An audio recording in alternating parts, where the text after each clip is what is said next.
Hello, regards from Moscow. I am on the last leg of my summer journey. I've been away from Jordanville for a little bit over 1 month, so this Wednesday I'm coming back.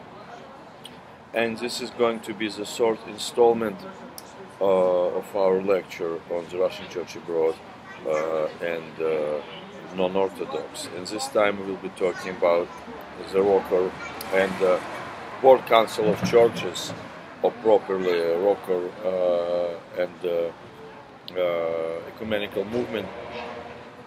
So, discussion about relations between the Orthodox and the Protestant world preceded to the Russian Revolution, and there is famous correspondence between Robert Gardner, the founder of the Conference of Christians that later on became World Council of Churches, and Metropolitan Anthony Kropovitsky, who delegated communication with Gardner to his disciple and now a saint, Saint Hilarion. So, and this correspondence ended in 1917, and I mentioned about this in the first installment of this class, that Metropolitan Anthony, he was for having discussions with non-Orthodox. And the realization of this correspondence happened in 1920, when the Supreme Church Authority in the Crimea sent a member of this authority, hierarch, Archbishop Eulogy of Volhynia, to Geneva, where the first meeting, assembly of this conference happened in 1920. So in 1920, in the autumn of 1920, Archbishop Eulogy went to Geneva, represented the Russian Church there. So, and that conference also came up with a statement to all Christians.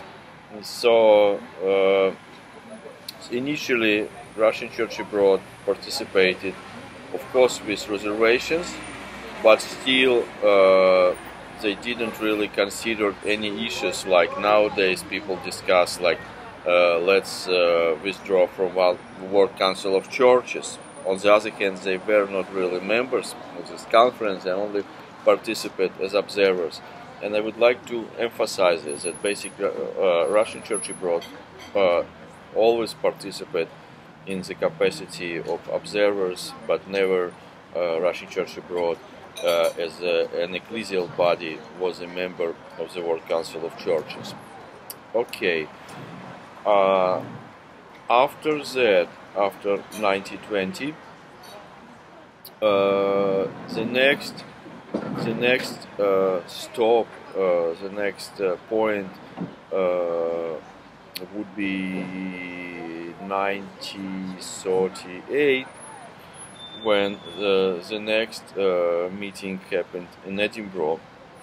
Then in that meeting in Edinburgh, Russian Church abroad sent Bishop Seraphim of Potsdam, who also represented there Russian Church abroad, and since he already came from Nazi Germany, and he was also an official of Nazi Germany, since Nazis only recognized one Orthodox Church, and the Orthodox Church received a right of legal rights from the Nazis, and he also tried to defend somehow Nazi Germany from various accusations there, and tried to switch actually the discussion to the point of discussing perils of communism instead of discussing perils of national socialism. So that was Bishop Seraphim, and After that, World War II happened, and it didn't leave much room for any ecumenical activity. And in 1948, the World Council of Churches that been existed since then was founded in Amsterdam. And Russian Church abroad was not invited. At the same time, representatives of the Paris Exarchate were not invited. And the reason why they were not invited, because the organizers worked hard to secure presence of the representatives of the Russian Church from Russia, from the Soviet Union, and they were adamant about sitting next to quote-unquote schismatics, whom they considered was representative of the Paris Exarchate, since they, from their perspective, illegally left the Russian Church, and the Karlovites, whose hierarchy was suspended. Right? One representative of the Russian Church abroad, Professor Zizikin, wanted to go. He was at the time a member of the Church abroad who immigrated from Poland, but he didn't receive any blessing, and at the same time he was not invited. So with the beginning of Cold War, situation changed in the favor of the Russian Church abroad, and already in 1956 Father George Grabe goes to Evanston in Illinois, where as a representative of the Russian Church abroad, and he was quite positive about his input there, since he was able to provide the audience with traditional Christian or Orthodox outline of eschatology. So it's at that point that proved it was good to have somebody who would explain how Orthodox Church believes without without sanitizing Orthodox teaching, or without any actually compromises. So it was a good point.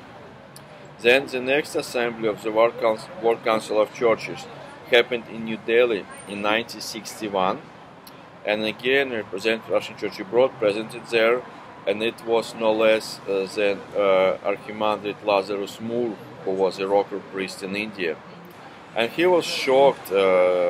He was shocked that actually people who came to this assembly, they act like business people.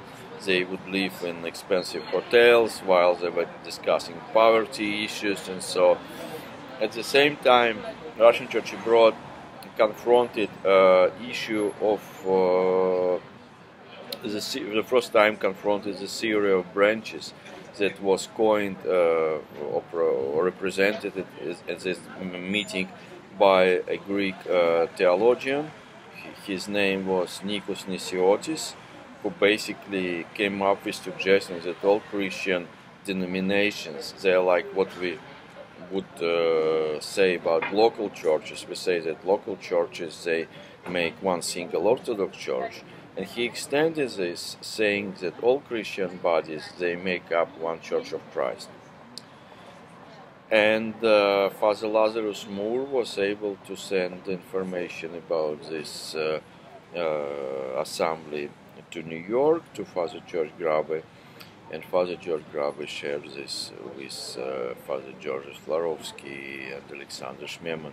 So the three of them, who were very different, agreed that basically it was beyond bad, that it was really something that they could not endorse. And that was again, in my opinion, good fruit of participating in the World Council of Churches.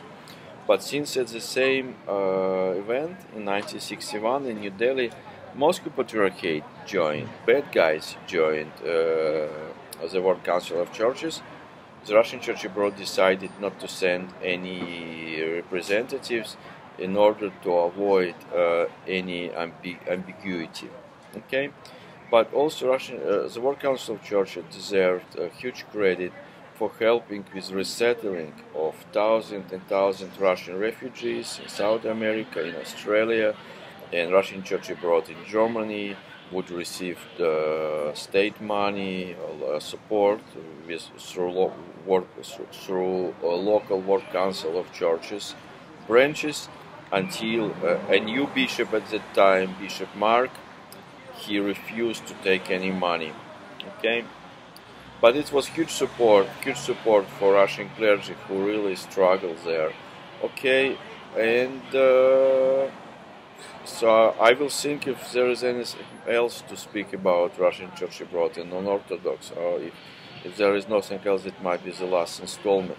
Okay, so I hope you find my lectures useful, and any feedback, anything is very much appreciated. Okay, so have a great summer. Talk to you soon. Bye bye.